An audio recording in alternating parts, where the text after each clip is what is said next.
पैसा पैसा कहती है,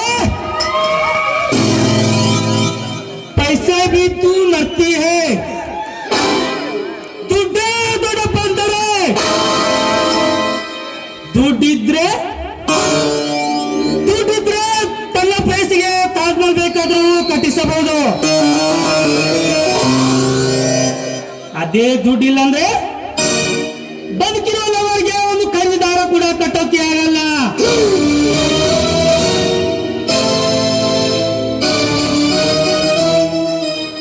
ನಿತ್ಯ 10 ಗಂಟೆ ಬಡ 10 ಕುಂಡಿಗಳಿಗೆ ಸಾಲವನ್ನು ಕೊಟ್ಟು ಕೊಟ್ಟು ಬೇಜಾರಾಗಿದೆ.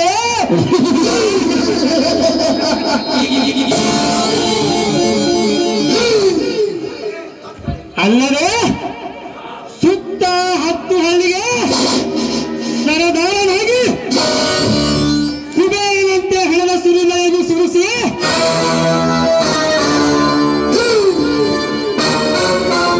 ಬಣ್ಣ ಬಣ್ಣದ ಹಕ್ಕಿಗಳ ಪ್ರೇಮ ಪ್ರಾಯಶವನ್ನು ಕೊನೆಗೆ ರೆಕ್ಕೆ ಇಲ್ಲದ ಹಕ್ಕಿಯನ್ನು ಮಾಡಿ ನೆಲಕ್ಕೆ ಅಪ್ಪಾಯಿಸಿ ಅನೇಕ ತರುಣನು ಮಸಣದಲ್ಲಿ ಬಲಗಿಸಿದ್ರೆ ದುಡ್ಡಿನ ದಪ್ಪದಿಂದ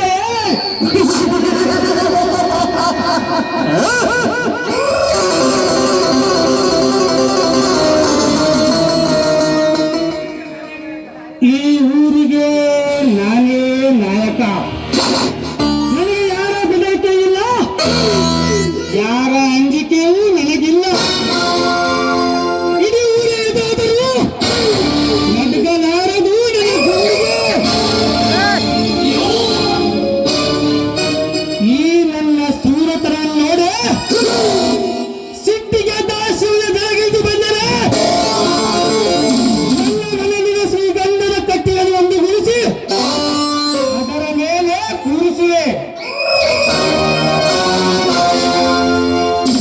ಹೀಗಿರುವಾಗ 5 ವರ್ಷಕ್ಕೊಮ್ಮೆ ಚುನಾವಣೆ ಬಂದರೆ ಸಾಕು, ನೀವು ಮನೆ ಮುಂದೆ ಬಂದು ನಿಂತು ಬಾಂತಿ ಭಿಕ್ಷಂಗೆ ಎಂದು ಭಿಕ್ಷೆ ಮಾಡ್ತೀರಿ. ತಿನ್ನ ಕೂಲಿಲ್ಲಂತಲ್ಲ, ನೀವು ನೀಡೋ ಒಂದೇ ಒಂದು ಓಟಿನ ಆಸೆಗಾಗಿ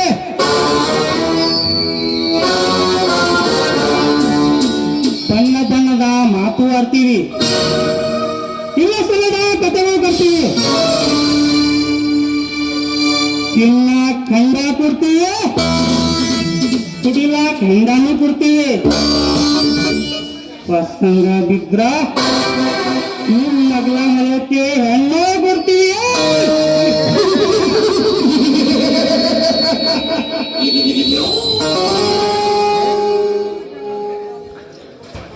ಹೀಗಿರುವಾಗ ಮನೆಗೆ ತಕ್ಕ ಮಗನಾಗಬೇಕೆಂಬ ಮಮತಾರ ತುಂಬಿಕೊಂಡಿದ್ದರು. ಆದರೆ ನನ್ನ ಮನೆಯಲ್ಲಿ ತುಂಬಿರೋದು 3 ಮನೆಯಲ್ಲಿ ಬರುವ ಕುತಂತ್ರಯೇ.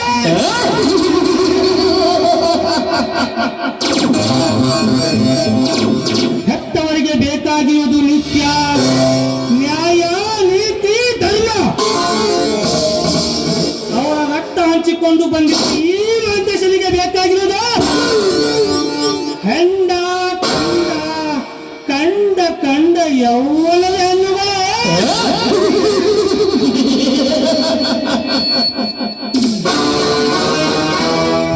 ಹೆತ್ತವರಿಗೂ ಹೆತ್ತ ಮಗನಿಗೂ ಎಷ್ಟೊಂದು ಅಂತರ.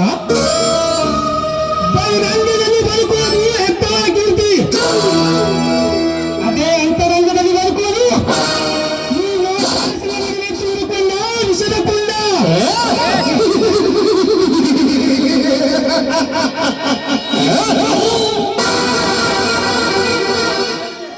ಮನ ಬಿಚ್ಚೆಂತೆ ನಡೆದರೆ ಮಾತ್ರ ಮಹಂತೇಶ. ನನ್ನ ಇಚ್ಛೆಯನ್ನು ತುಚ್ಛವಾಗಿ ಕಂಡಿದ್ದೇನೆ. ಅವರ ಬಾಳು ಮುಚ್ಚು ನೀರಾಗದಲ್ಲೇ ಯಾವ ಸಂದೇಹವಿಲ್ಲ.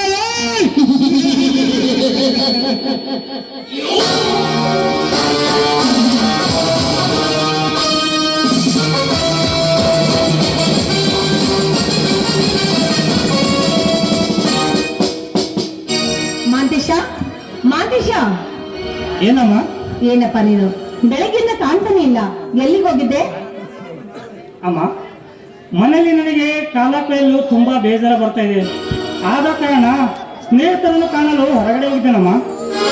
ಅಲ್ಲಪ್ಪ ಮಂತೇಶ, ನೀನು ಬೆಂಗಳೂರಿಂದ ಈ ಹಳ್ಳಿಗೆ ಬರೋದೇ ಅಪರೂಪ. ಅದು ಬಂದ್ರು 4 ದಿವಸ 4 ತಾಸು ಕೂಡ ಮನೇಲಿ ಇರಲ್ಲ ಅಂತ ಹೇಳ್ತೀಯಲ್ಲ. ಮಾತು ನಮ್ಮ ತಂದೆಯವರು ಮಾಂತೇಶ ಎಲ್ಲಿ ಅಂತ ಕೇಳ್ತಾನೆ ಇರ್ತಾರೆ. ನೋಡು, ಇವತ್ತೊಂದಿನಾದ್ರೂ ಮನೆಗಿದ್ದು ಈ ಹಾಲು ಕುಡಿ.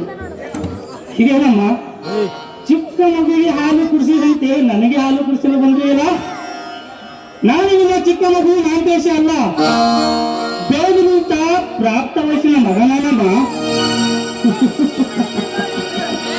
ಮಾಂತೇಶ, ನೀನು ಎಷ್ಟೇ ಬೆಳೆದ ದೊಡ್ಡವನಾದರೂ, ದೊಡ್ಡ ಸ್ಥಾನದಲ್ಲಿ ಇದ್ದರೂ ಹೆತ್ತವರ ಕಣ್ಣಲ್ಲಿ ನೀನು ಚಿಕ್ಕವನಪ್ಪ. ಈ ಮನೆಯಲ್ಲಿ ನೀನು ಚಿಕ್ಕವನಿದ್ದಾಗ ದಿನನಿತ್ಯ ಈ ಹಾಲು ಕುಡಿದು ನನ್ನ ಮಗ ಚೊಕ್ಕಾಗಿ ಬೆಳೆಯಲೆಂಬ ಅಭ್ಯಾಸ ನಾ ಇನ್ನೂ ಬಿಟ್ಟಿಲ್ಲ ಕಂದ. ತಗೋ ಹಾಲು ಕುಡಿ. ಯಾಕಂದ್ರೆ ಹೆತ್ತ ತಾಯಿಯ ಕೈಯಿಂದ ಹಾಲು ಕುಡಿದಷ್ಟು ಕೆಡಕಲ್ಲ ಮಗನೇ. ಅಮ್ಮ, ಹೆತ್ತವರ ಕೈಯನ್ನು ತಿರುಗಿತೀವಿ ಅಂತ ಏನನ್ನ ಮಾತಾಡ್ಬಿಟ್ಟೆ. ದಯವಿಟ್ಟು ತಪ್ಪು ತಿಳಿಬೇಡಮ್ಮ. ಈ ಊರಿಗೆ ಬಂದಾಗಲೇ ನಿನ್ನ ಕೈಯಿಂದ ಹಾಲು ಕುಡಿದು ಹೋಗುತ್ತೇನೆ. ತಾರಮ್ಮ ಈ ಹಾಲು. ಹಬ್ಬ, ಹಾಲು ಕುಡಿತೀನಿ ಅಂದಿಲ್ಲ, ಈಗ ನನಗೆ ಸಂತೋಷವಾಯ್ತು. ಬೇಡ ನಾನೇ ಕುಡಿಸ್ತೀನಿ.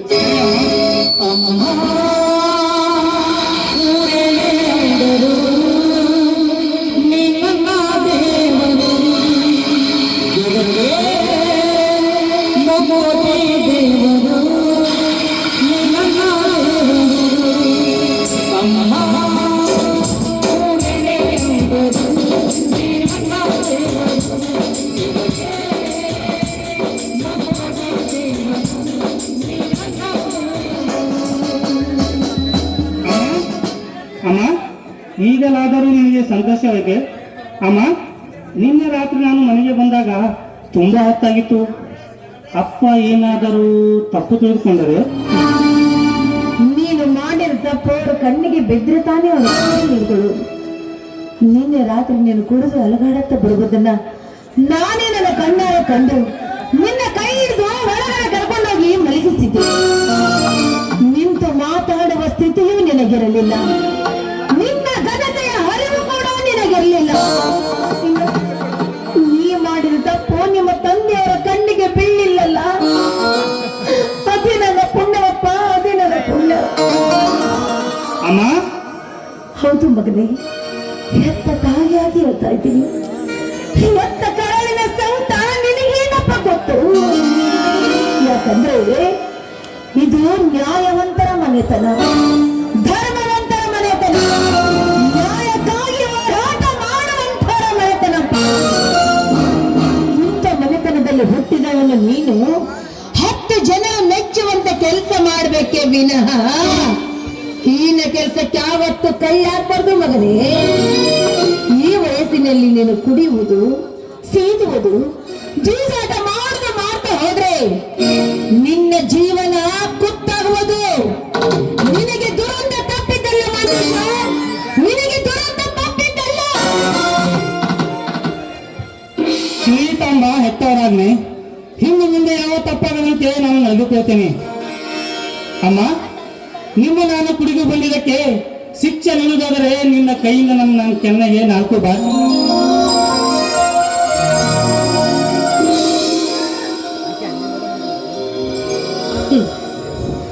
ಮಾಂತೇಶ, ಹಾಗಂತ ನೀ ತಿಳ್ಕೊಂಡಿದೀಯ ಕುಡಿಯುವುದು ತಪ್ಪಲ್ಲ, ನಾವು ತಿರುಗಾಡುವುದು ತಪ್ಪಲ್ಲ ಅಂತ ನೀನ್ ತಿಳ್ಕೊಂಡಿದೀಯ. ಆದ್ರೆ ಇದು ಸಂಸ್ಕೃತಿ, ಸಂಪ್ರದಾಯಸ್ಥರ ಮನೆತನ. ಈ ಮನೆತನದಲ್ಲಿ ತಪ್ಪು ಮಾಡಿ ಜಾಗದಲ್ಲಿ ನಿಂತವರು ಯಾರೇ ಇರಲಿ, ಅಂತವರಿಗೆ ಶಿಕ್ಷೆ ಯಾವತ್ತೂ ತಪ್ಪಿದ್ದಲ್ಲ. ಅಂತವರ ಮನೆತನ ಇದು. ಇಂಥ ಮನೆತನದಲ್ಲಿ ಹುಟ್ಟಿದ ಮಗ ನೀನು, ಯಾವ ತಪ್ಪು ಮಾಡಬಾರ್ದು ಅನ್ನೋದೇ ಎತ್ತವರ ಆಸೆ ಅಪ್ಪ, ಎತ್ತವರ ಆಸೆ. ಅಮ್ಮ, ಅಂತ ತಪ್ಪು ನಾನೇ ಮಾಡಿದ್ರೆ ಈ ಜಗತ್ತಿನಲ್ಲಿ ಕೊಲೆ, ಕಳ್ಳತನ, ಅಪರಾಧ ಮಾಡಿದರೆ ತಪ್ಪಾಗುತ್ತದೆ. ದುಡಿದು ದೊಡ್ಡವರು ನಾವು ಕುಡಿಯೋದ್ರಲ್ಲಿ ಯಾವ ತಿಳ್ಕೊಂಡಿದೀಯಪ್ಪ? ನಾವು ಹೆತ್ತವರು ತಿಳ್ಕೋಬೇಕಲ್ಲ. ಯಾಕಂದ್ರೆ ಇದು ನ್ಯಾಯಕ್ಕಾಗಿ ಹೋರಾಡುವಂತ ಮನೆತನ. ಈ ಮನೆತನದಲ್ಲಿ ಯಾವತ್ತೂ ತಪ್ಪು ಮಾಡಬಾರ್ದು ಅನ್ನೋದೇ ನನ್ನ ಆಸೆ. ತಿಳಿತಮ್ಮ ಹೆತ್ತವರಾಗ್ನೆ, ಇನ್ನು ಮುಂದೆ ಯಾವ ತಪ್ಪಾಗದಂತೆ ನಡೆದುಕೊಳ್ತೇನೆ. ನಿನ್ನೆ ರಾತ್ರಿ ನಾನು ಕುಡಿದು ಬಂದಿದ್ದಕ್ಕೆ ಶಿಕ್ಷೆ ಹಿಡಿದಿದ್ದರೆ ನಿನ್ನ ಕೈಯಿಂದ ನನಗೆ 4 ಬಾರಿಸು ಬಿಡಮ್ಮ.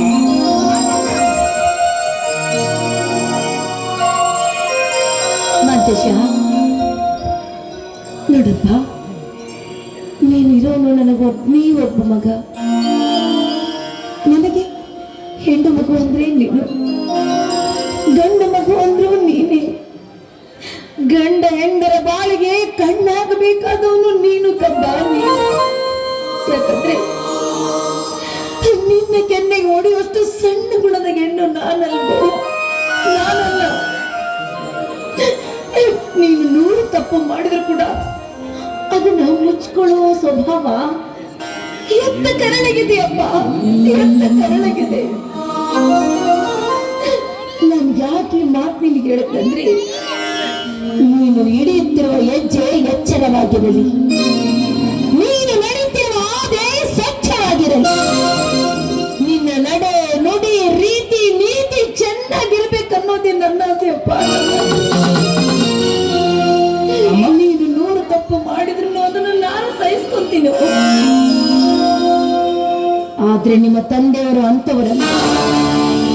ಕಳ್ಳರನ್ನು ಕಂಡ್ರೆ ದುಷ್ಟ ಕಾಡ್ತಾರೆ,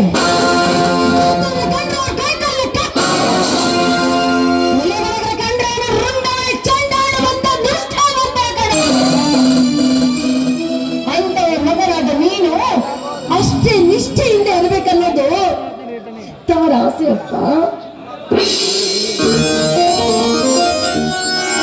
ಅಮ್ಮ, ನಿನ್ನ ಪಾದ ಬಿಟ್ಟು ಹೇಳ್ತೀನಿ, ಇನ್ನು ಮುಂದೆ ಯಾವ ತಪ್ಪಾಗುತ್ತೆ ನಡೆದುಕೊಳ್ತೇನೆ. ಅಮ್ಮ, ನಾನು ಬೆಂಗಳೂರಿಗೆ ಹೋಗುತ್ತೇನಮ್ಮ. ಅಪ್ಪನ ಹತ್ತಿರ ನನಗೆ 50,000 ರೂಪಾಯಿ ಕೊಡಿಸಮ್ಮ. 50,000ನ ಈ ಮನೆಗೆ ವಾರಸ್ತಾರನೇ ನೀನು. ನೀನಿಲ್ಲಿ ಎಷ್ಟು ಖರ್ಚು ಮಾಡಿದ್ರು ಕೇಳೋರು ಯಾರೂ ಇಲ್ಲ. ಆದ್ರೆ ಅವ್ರ ಆಸೆ ಒಂದೇ, ಮನೆಗೆ ತಕ್ಕ ಮಗ ನೀನಾಗಬೇಕು ಮಗನೇ ಅನ್ನೋದಷ್ಟೇ ಅವ್ರ ಮಾತು. ಅದನ್ನು ನೀ ಪಾಲಿಸಿದ್ರೆ ಸಾಕು. ನೋಡಪ್ಪ, ಈ ನಿಮ್ ತಂದೆಯವರು ಬರ್ಲಿ, ನಿನಗೆ ಎಷ್ಟಂದೆ ಅದಕ್ಕಿಂತ ಹೆಚ್ಚಿಗೆ ನಾನು ಇಸ್ಕೊಡ್ತೀನಿ. ಸರಿ ಅಮ್ಮ. ನಾನು ಹೇಳ್ತೀನಿ.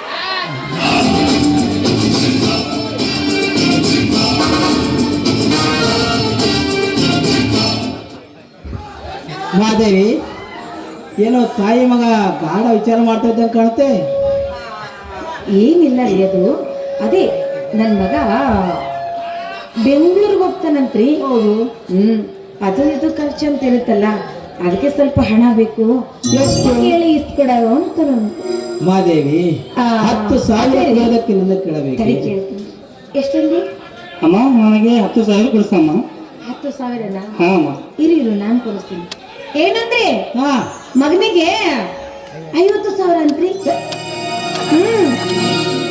ಮಗನಿಗೆ ಮಾದೇವಿ, 10,000 ಕುಡಿಯೋದಕ್ಕೆ ನನ್ನ ಕೇಳಬೇಕೆ? 10,000 ಏಕೆ ಮಾದೇವಿ?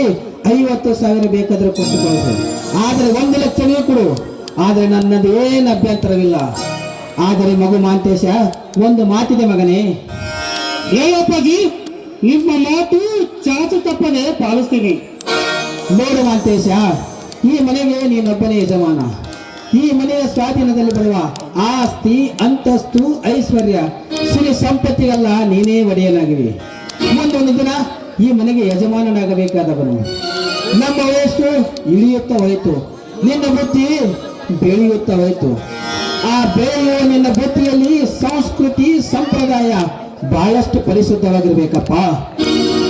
ಆ ಪರಿಶುದ್ಧವಾದ ಬದುಕನ್ನು ಕೊಂಡು 10 ಜನ ಮೆಚ್ಚಿಕೊಳ್ಳುವಂತ ಮಗನಾಗಬೇಕು ಮಗನೇ. ಸ್ವಚ್ಛವಾದ ಇಚ್ಛೆಗಳು ಕಿಚ್ಚಿನಲ್ಲಿ ಸುಟ್ಟು ಚಕ್ಕ ಚಿನ್ನದಂತೆ ಕಾಣಬೇಕು ಕಂಡವರ ಕಂಡಲ್ಲಿ ಮಗನೇ. ಅಪ್ಪಾಜಿ, ಹೆತ್ತವರ ಕೇಳಿಗೆ ಯಾವ ಕಾಂತಿ ತರುವಂತೆ ಈ ಮುತ್ತಿನ ಮನೆಯ ಹಾರವಾಗಿ ನಿಮ್ಮ ಮಾನ ಮರದೇ ಸಿಕ್ಕರವನ್ನು ಯಾರು ಸದಾ ನಿಮ್ಮ ಆಶ್ರಯದಲ್ಲಿ ನಿಮ್ಮ ಮಗನಂತೆ ಬದುಕುತ್ತೇನೆ. ನಿಮ್ಮ ಮಗನಾದ ನನ್ನ ಮೇಲೆ ಸ್ವಲ್ಪ ನಂಬಿಕೆ ಇದೆ ಅಪ್ಪಾಜಿ. ನಂಬುತ್ತೇವೆ ಮಾಂತೇಶ. ಹೆತ್ತವರು ಹೆತ್ತ ಮಗನನ್ನು ನಂಬದಿದ್ದರೆ ಮತ್ಯಾರನ್ನು ನಂಬುತ್ತಾರೆ ಮಾಂತೇಶ. ನನ್ನ ಮಾತಿನಿಂದ ನಿನ್ನ ಮನಸ್ಸಿಗೆ ಸ್ವಲ್ಪ ನೋವಾಗಿರ್ಬೋದು, ಆದರೆ ನಾನೇಕೆ ಈ ಮಾತು ಹೇಳುತ್ತಿರುವುದರೆಂದರೆ, ಮನೆ ಎಂಬ ಗೂಡಿನಲ್ಲಿ ಮಗನೆಂಬ ಹಕ್ಕಿಯನ್ನು ಸಾಕಿ ಪ್ರೀತಿ ಪ್ರೇಮ ವಾತ್ಸಲ್ಯವೆಂಬ ಕಾಳು ಕಡ್ಡಿಗಳನ್ನು ಹಾಕಿ ಬುದ್ಧಿ ಎಂಬ ಬೇಲಿಯನ್ನು ಹೆಣೆದು ಸಾವಿರಾರು ಜನರಿಗೆ ಪಾಠ ಪ್ರವಚನ ಹೇಳುವ ಶಿವಶರಣರ ಹಕ್ಕಿ ಆಗಲೆಂದು ನಾನು ಕಾದು ಕುಳಿತಿದ್ದೇನೆ ಮಗನೇ. ಆದರೆ ಹಕ್ಕಿ ರೆಕ್ಕ ಬಲಿತ ಮೇಲೆ ಬೇರೊಬ್ಬರನ್ನು ಕೊಕ್ಕುವ ರಣಹದ್ದು ಆಗಬಾರ್ದು ಅನ್ನೋದೇ ನನ್ನ ಆಸೆ ಮಗನೇ. ಅಪ್ಪಾಜಿ, ನಿಮ್ಮ ಮಾತಿನ ಅಂತರಂಗ ನಾನು ಅರ್ಥ ಮಾಡಿಕೊಂಡೆ. ನೀವು ತಿಳಿದುಕೊಂಡಿರುವ ಹಾಗೆ ಈ ಹಕ್ಕಿ ಹಸು ಮಾಂಸ ತಿನ್ನುವ ರಾಜನಲ್ಲ. ಈ ಶಿವಸೇನ ಮಠದಲ್ಲಿ ಬೇದು ಪಾಠ ಪಠಿಸುವ ಅರಗಿರಿ ನಾನು. ನೀವೇ ಕಾದು ನೋಡಿ, ಈ ಹಕ್ಕಿ ಕುಕ್ಕುವುದು ಅಥವಾ ಹೆತ್ತವರ ಕೇಳಿಗೆ ಕೀರ್ತಿ ತರುವುದು. ಅಮ್ಮ, ನಾನು ಹೋಗ್ಬಿಡ್ತೀನಮ್ಮ. ಏನಂದ್ರಿ? ಒಂದ್ ಸ್ವಲ್ಪ ದುಡ್ಡು ಏನಿದ್ರ ಒಂದು ವರ್ಷ ಸಾಕ ಇನ್ನ ಬೇಕಾ? ರುದ್ರ, ಹೇಗಿದೀಯಾ? ನಿಮ್ ಪುಣ್ಯದಿಂದ ಇನ್ನೊಂದು ಸ್ವಲ್ಪ 4 ದಿವಸ ಇರ್ಬೋದು ತಾನೆ? ಇಲ್ಲ ರುದ್ರ, ನನಗೆ ತುಂಬಾ ಅರ್ಜೆಂಟ್ ಕೆಲಸ ಇದೆ. ಸಮಯ ಸಿಕ್ಕಾಗ ಬರ್ತೀನಿ ರುದ್ರ.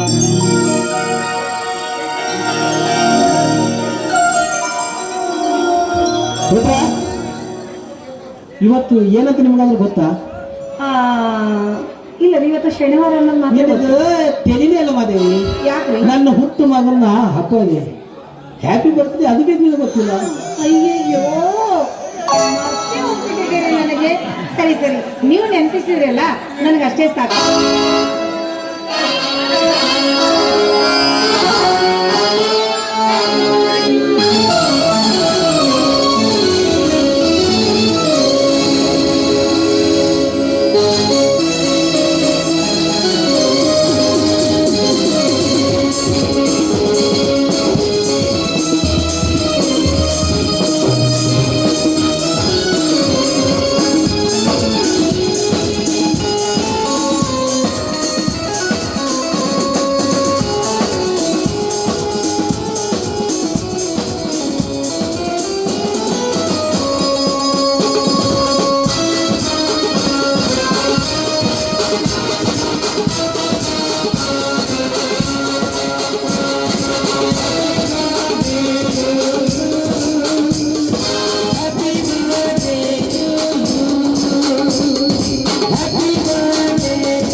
ನೋಡಪ್ಪ, ಒಳಗಡೆ ಹೋಗು.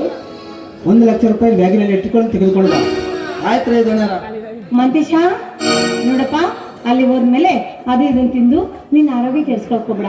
ಅದರಲ್ಲಿ ಮೊಸರನ್ನ, ಚಿತ್ರಾನ್ನ, ಆಮೇಲೆ ಗಟ್ಟಿ ಬೇಳೆ, ರೊಟ್ಟಿ ಎಲ್ಲ ಮಾಡಿದ್ದೀನಿ. ಸರಿ. ಅದನ್ನೇ ಊಟ ಮಾಡು. ಅದೇ ಖಾಲಿ ಆಯ್ತಂದ್ರೆ ನಂಗೊಂದು ಫೋನ್ ಮಾಡು, ನಾನೇ ಬಂದ್ರೆ. ಹುಚ್ಚಿ ಅವನ ಪಾಪನೇ ಏನ್ ಹೇಳ್ತೀವಿ, ಎಷ್ಟು ಎತ್ತರ ಅದ ಎಲ್ಲ ಗೊತ್ತಾಗುತ್ತೆ. ಮಕ್ಕಳು ಎಷ್ಟೇ ಎತ್ತರ ಬೆಳೆದ್ರು ಕೂಡ ಎತ್ತರ ಕಣ್ಣಲ್ಲಿ ಅವು ಯಾವಾಗ್ಲೂ ಚಿಕ್ಕವ್ರು ರೀ.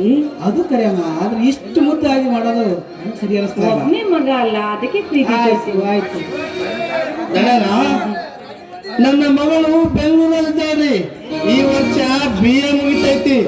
ನೀವು ಸ್ವಲ್ಪ ಭೇಟಿಯಾಗಿ ನಾವೆಲ್ಲರೂ ಚೆನ್ನಾಗಿದ್ದೀವಿ ಅಂತ ಹೇಳ್ತೀರ ತಾನೆ? ಯಾವ ಕಾಲೇಜಿನಲ್ಲಿ ಓದುತ್ತಿದ್ದಾರೆ ನಿಮ್ಮ ಮಗಳು? ನಿನ್ನ ಹತ್ರ ಏನಾದರೂ ಅಡ್ರೆಸ್ ವ್ಯಾಸ ಇದೆಯಾ? ಇದೆ ರೀ. ಮನೆಯಲ್ಲೇ ಬಿಟ್ಟು ಬಂದೇನ್ರಿ. ಇನ್ನೊಂದ್ ಸರ್ತಿ ಬಂದಾಗ ಕೊಡ್ತೀನಿ. ನೋಡ್ರಿ, ನಾನು ಬಸ್ ಸ್ಟ್ಯಾಂಡ್ ಕಡೆ ಬರ್ತಾ ಇದ್ದೀನಿ, ನೀವು ಬಸ್ ಹಚ್ಚಿ ಬಿಡ್ತೀನಿ. ಸರಿ ಮತ್ತೆ ಹಂಗೆ ಹೋಗೋಣ. ರುದ್ರಣ್ಣ ನೋಡು, ಬಸ್ ಸ್ಟ್ಯಾಂಡ್ ನಲ್ಲಿ ಕುಂದಿರ್ಸಿ ನೀನ್ ಆಗ ಬರಬೇಡ. ಬಸ್ ಅಲ್ಲಿ ಕುಂದಿರ್ಸಿ ಟಿಕೆಟ್ ತೆಗಿಸಿ ಟಿಕೆಟ್ ಅವನ ಕೈಯಲ್ಲಿ ಕೊಟ್ಟು ನೀನ್ ಬಸ್ ಬಿಟ್ಮೇಲೆ ಮನೆಗೆ ಬಾ. ಆಯ್ತಮ್ಮ, ಹಾಗೆ ಮಾಡ್ತೀನಿ. ಮಾಂತೇಶ, ಮಾಂತೇಶ, ನೆನ್ಪಾದ್ರೆ ಬೇಗ ಬಂದ್ಬಿಡು. ಇಲ್ಲ ನನ್ನ ಕಲ್ರೆ ಅಲ್ಲಿ ಬಂದ್ಬಿಡ್ತೀನಿ. ಮಾಂತೇಶ!